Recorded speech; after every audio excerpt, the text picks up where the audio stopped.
we're going to take a look at different ways to display data. So data is something that is mentioned for the very first time in the Common Core State Standards in 2nd grade. And in fact, if you look throughout the Common Core State Standards, you'll see that displaying data and interpreting data is something that actually appears all the way through high school. So it's really a very important concept, and it's something that needs a good foundation in the early grades so that those ideas can be built upon in later grades. Here's an example from a 4th grade standard for displaying data. And if you take a look at this problem, you'll notice that what it's asking students to do is actually gather some data and then display that data and make some comparisons of the data and draw some conclusions about the data that they've seen. And this is a 4th grade standard. So we're going to look at these kinds of data displays today: pictographs, dot plots, bar graphs, histograms, grouped frequency tables, stem and leaf plots, back-to-back stem and leaf plots, and circle graphs. And that's an awful lot to look at, but there's a pretty good chance that at least some of these, if not all of these, should be fairly familiar to you. So let's start with a pictograph. A pictograph literally is a data display that shows the data in picture form. So in this case, we have a situation in which in one room there are 24 chairs, and another room has 14 chairs, and a third room has 4 chairs. This would be one way to display the data with a pictograph. Each chair represents one chair in the room. So if room A has 24 chairs, we could certainly show that with 24 chairs. The problem with this sort of display is that it's very, very busy, very cluttered. So another way that we can display data like this in a pictograph is to have some sort of key that explains that each picture actually represents more than one of those things. So in this case, each picture of a chair really represents 2 chairs. So generally speaking, if we are going to draw a pictograph to represent data, if we have lots and lots of those pictures representing the data, we probably want to find a way to display that data using fewer of those pictures, and that may mean that each picture represents more than one of the object. A dot plot is another representation that we can use. A dot plot uses a combination of a number line and then dots, or sometimes it might be stars or some other symbol, but we're going to use dots. And each dot represents one piece of data. So the two things that you have to think about with a pictograph is how you're going to put the dots on the number line and how you're going to scale the number line. So for example, if we wanted to make a dot plot for this data, the first thing we'd have to do is find a way to scale a number line so that we can include everything from the smallest value to the largest value. So in this case, the smallest value in the data is 2 and the largest is 9. So we want to take on our number line, we want to make some sort of scale so that we go everywhere from 2 to 9, and we have to include everything between 2 and 9. So even though we may not have all of these values in our data, we literally are drawing a number line. So we have to make sure that we have equally spaced tick marks representing all of those values from 2 to 9. That doesn't mean we couldn't maybe go 2, 4, 6, 8, 10, but we would want to be able to represent every number on our number line. And then every single value will have a dot placed above the number line. So the first 8 would have a dot above 8, and then we have a 3, and then a 6, and then a 2, and then another 3. So we stack the dots. and then a 5, and another 6. You'll notice how we're stacking evenly, so the 3 and the 6, their second dots are horizontally aligned. And then we have a 9, and another 3, and an 8. So the 4 and the 7, even though we do not have data values, they are included on the number line because we need to include all those values between 2 and 9 on the number line. It's really easy with a dot plot to make comparisons of the data values. So for example, I can easily see that 3 is the data value that occurs the most frequently, and that perhaps I could say 2 and 5 and 9 all occur a lesser amount than 3 does, and they all occur once. A bar graph is a representation that most people are very familiar with. So we're going to take this set of data and we're going to organize this in a bar graph. Now, if you think about the fact that we've got basically 4 different colors here that we're representing, we can simply count the number of times each of those colors are represented. So for example, there are 2 times that red is represented, and this is the number of people that said, number of students that said that they liked a particular kind of juice as their favorite juice. So if you look carefully at the bar graph, what you'll see is that we have some labeling for the horizontal and the vertical axis. We know what the 4 kinds of juice were. We know how many students said that they liked that kind of juice. I can tell from the bar graph that there must be 8 people that said they liked orange juice. And we do have a title that says what the data represents. The numbers on the left side of the bar graph, the number of students, those are called the frequencies for each of the data values. So orange occurs with a frequency of 8. Now histograms sometimes look a lot like bar graphs, but there is actually a big difference between histograms and bar graphs. They do both have bars, but a histogram is used when you have a lot of data that have a lot of different values in them. Because you have a lot of data, you're going to group the data into intervals. Here's an example of a histogram. Now some people think the only difference between a histogram and a bar graph is that a histogram has all the bars pushed together. And visually that's very true, but there's actually a bigger thing going on here. With histograms, what we're doing is clustering the data together into equal-sized intervals. So this particular histogram shows the cost of college textbooks, and you'll notice that what has happened is that in the table we can see that this data has been grouped together. So for example, the cost of books from 1 cent to $20, there were 19 books that fell into that price range. Now I really don't know what the individual costs were for each of those 19 books. I just know that there are 19 books that are all being included in that interval. And if you'll notice the intervals, we have from a penny to $20, and $20 and a penny to $40, and $40 and a penny to $60. Each of those intervals is exactly the same width, and that's important with histograms as well. So with a histogram, you're going to generally use it if you have a lot of data that you are going to group together so that you can have fewer bars represented for that clumped group of data.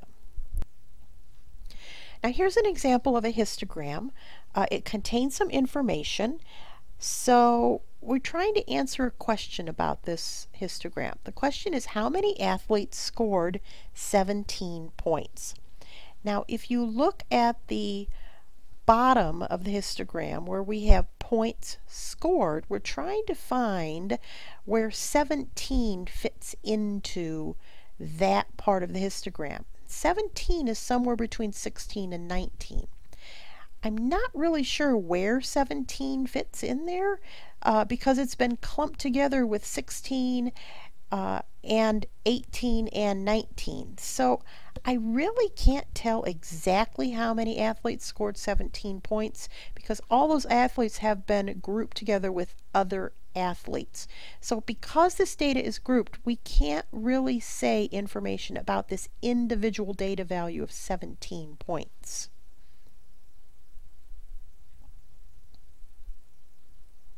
So let's look at another set of data. We have a bunch of test grades here, and we're going to make a bar graph from these test grades. Now, if we tried to make a bar graph, what we would have to do is make a bar for every individual grade. And that's a lot of bars, and it's a lot of kind of scattered, meaningless data. So this would not be a good set of data to make a bar graph for. We could take all this data and we could maybe order it from least to greatest. Now that maybe gives us a little better idea of what's going on, but we still have the problem of lots of bars, and it's really hard to figure out what's going on with this data when we just have every single test grade represented by its own individual bar. So what if we decide to make a histogram out of this because we have lots and lots of data? So to make a histogram, what we're going to have to do is group the data into intervals. So if we think about the intervals, we have to imagine that we are clustering this data together into groups that have the same size, the same width of the interval. So for example, we might want to say that we could group the data, group these test grades into maybe what we think of as letter grades. So 60 to 69, that's 10 different test grades we could have. 70 to 79 is another 10 different test grades. 80 to 89 is another 10 different test grades. 90 to 99 is another 10 different test grades. So we've got equal-sized intervals. Now once we have these equal-sized intervals, then what we have to do is count how many test grades are in each interval. So we're looking for the frequency of the grades. And if we order all the data, we can see that we've got 2 grades that are in the 60s, and we've got 8 that are in the 70s. So if we count all these frequencies and then make bars that are a height that indicates the frequencies, we've got a histogram. Now the histogram itself can't tell me anything about individual grades. For example, I can see in the table that there's 3 people that scored 70, but when I look at the histogram, those people that scored 70 are all within that green bar from 70 to 79. So the histogram itself can't tell me anything about the individual grades, but it can tell me something about, in general, what's going on with these grades. For example, I can see more people scored from 80 to 89 than any other grouping that I have.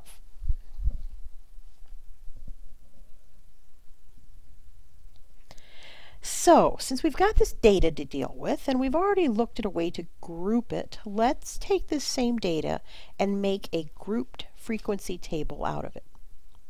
So, the grouped part of grouped frequency means we still have to group this data according to some sort of equal-sized intervals. So we can go ahead and use those same intervals that we already used for the histogram. So we could say 60 to 69, 70 to 79, 80 to 89, 90 to 99. We have these equal-sized groups. And frequency means how many times did we get a grade in that group. So we had 2 that were from 60 to 69, 8 from 70 to 79, 11 from 80 to 89, 9 from 90 to 99. We're getting the same information that we did with a histogram, but with a grouped frequency table, we're simply not seeing that visual representation. We're seeing the numeric representation in a table. We still have the same issue, though, that we did with a histogram in that the data has been grouped into these intervals. So we still can't say anything about individual values if all we have is the grouped frequency table.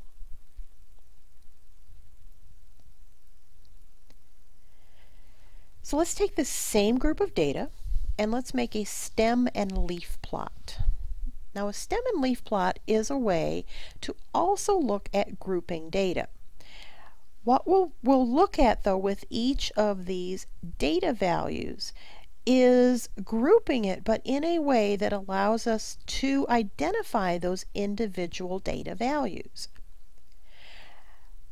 Each of the numbers will be separated into a part that's called the stem and a part that's called the leaf. The leaf will always be the last digit of the number, and the stem is all of the digits in front of that. So if I look at my test grades, I can see that the first two grades are 60 and 63. So for each of them, the stem will be the 6 and the leaf is the last digit. So the leaf for 60 is 0 and the leaf for 63 is 3. So you have to be able to read a stem and leaf plot by understanding that what we've done is pulled apart these numbers into a last digit that's called the leaf and the first digit that's called the stem. And because of that, when we read a stem and leaf plot, we're going to read the stem along with each leaf. So when I see a 6 and a 0, that's 60. When I see a 6 and a 3, that's 63. We've got a stem of 7, that's for 70. That happens 3 times, so we need 3 zeros as leaves. Each one of those means we have a number that has a last digit of 0 when it has a first digit of 7. All of the blue numbers that are in the 80s have a stem of 8, and then the leaf for each one of those is the last digit of the number. And all those numbers in the 90s have a stem of 9, and then a leaf of, well, there's a leaf of 2, and a leaf of 3, and a leaf of 4. So remember, the leaf of a stem and leaf plot is the last digit. The stem is everything in front of that. And the grouping here is happening because we're taking every number that has the same stem, and we are writing all those numbers on the same line of the stem and leaf plot. The leaves are what are different on the numbers.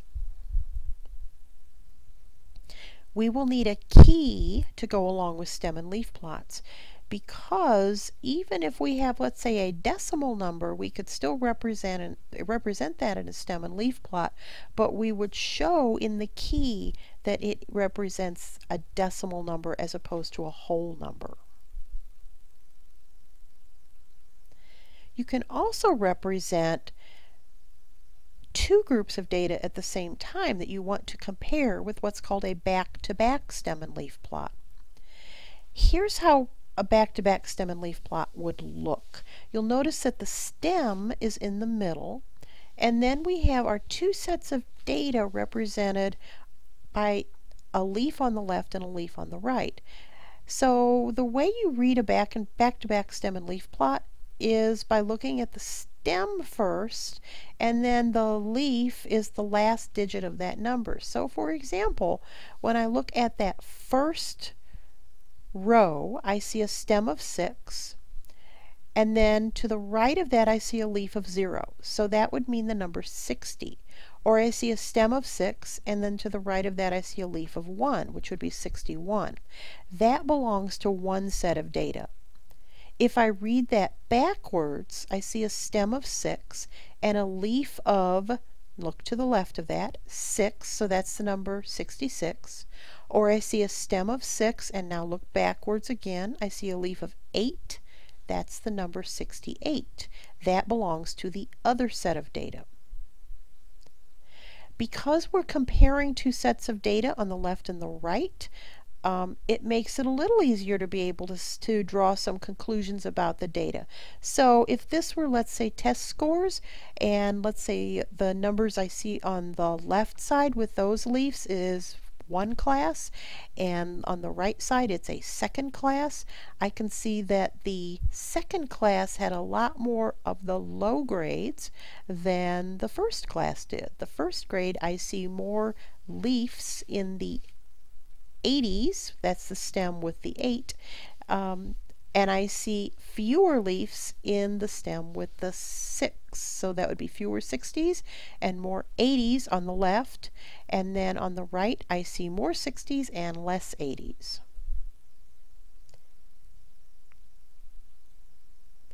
So that brings us to circle graphs. Now, circle graphs are something you're going to need a protractor to draw.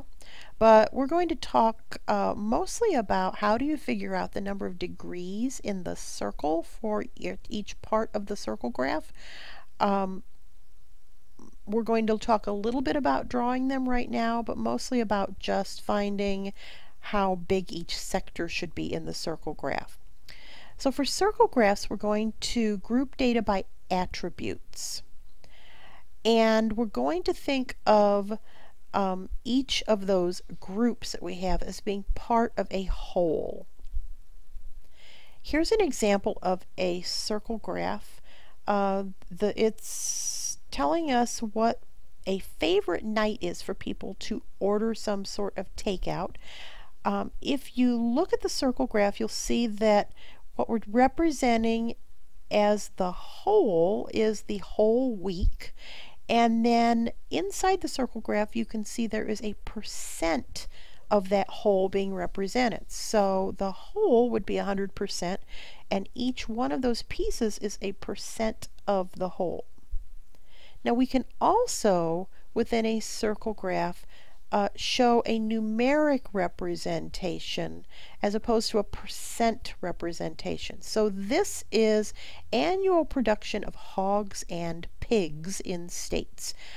If you look at the numbers that you see are billions of pounds of pigs and hogs that are produced by each state. So I can see that Iowa is clearly the biggest hog and pig producer with 10.3 billion pounds of animals. Missouri is a lot smaller with 1.4 billion pounds of hogs and pigs.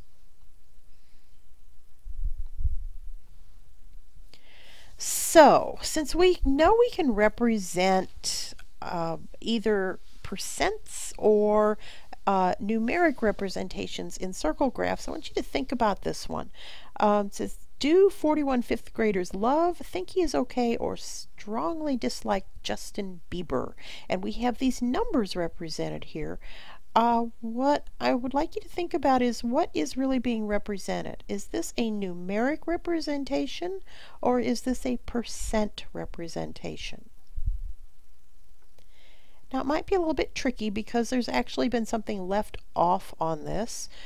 This is a percent representation.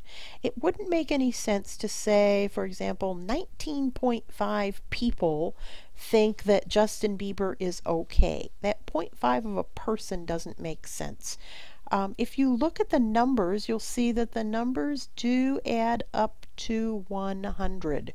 So really what they meant was that 19.5% of the people like Justin Bieber. So there's a little bit of something wrong here with the notation. There should be percent signs behind all of those numbers, but this is a percent representation. So we're going to go back to this data. This was the favorite juices of students, and we looked at this as a bar graph. But what I'd like to do is look at this same data and try to make a circle graph out of it. So in order to do that, what we're going to do is make a table that will organize the information. So we've got attributes here. The attributes are the color. So we have, for each color, we're going to have to figure out the frequency, the number of times that color occurs.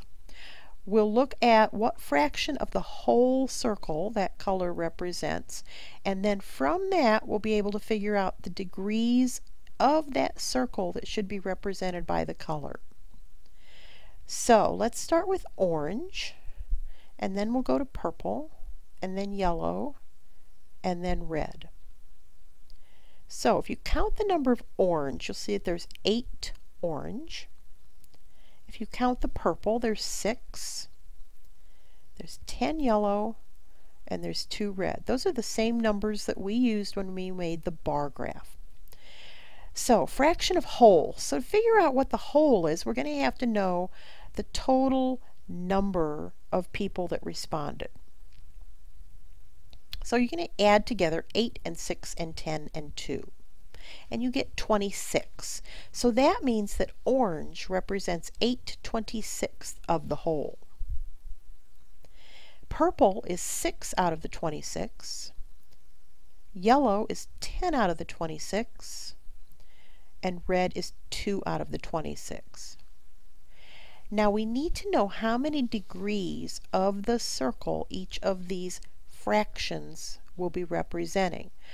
So the one little fact that you need to remember about circles is that if we rotate once around a circle, we've rotated through 360 degrees, which means if orange is 8/26 of the circle, that it's going to represent 8/26 of the 360 degrees in the circle, which if we round to the nearest whole number is 111.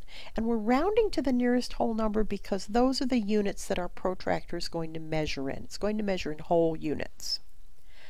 Purple is 6/26 of the whole circle, so it's 6/26 of the 360 times the 360 degrees in the circle. That's about 83 degrees.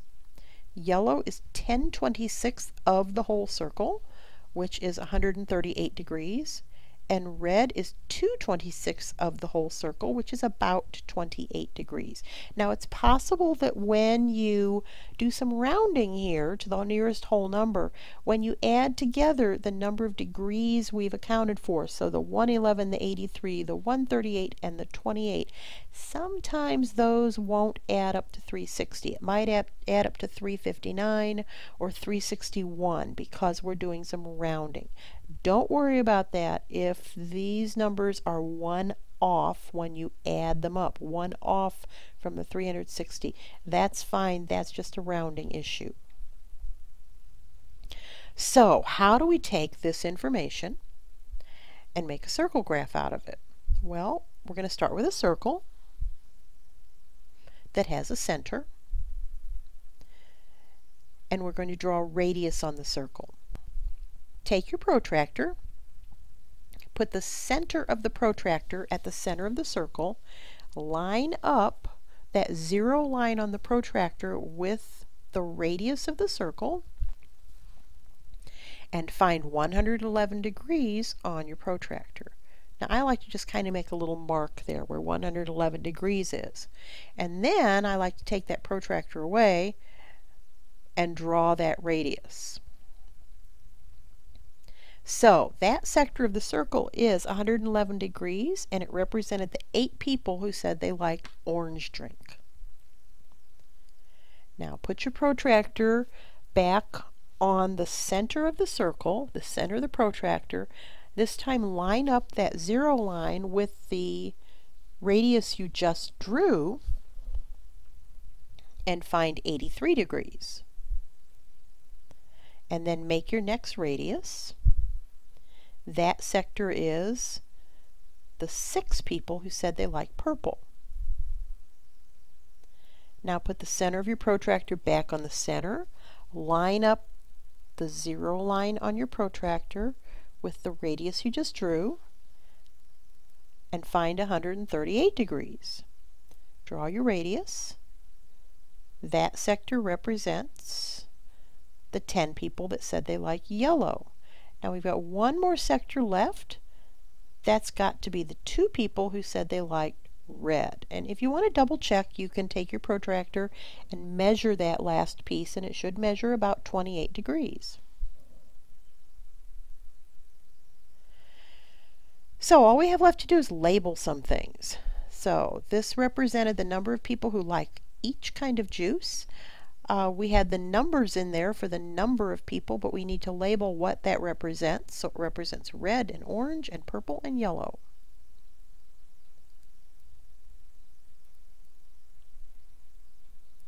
If we want to get really fancy, we could actually color it in as opposed to labeling it with words.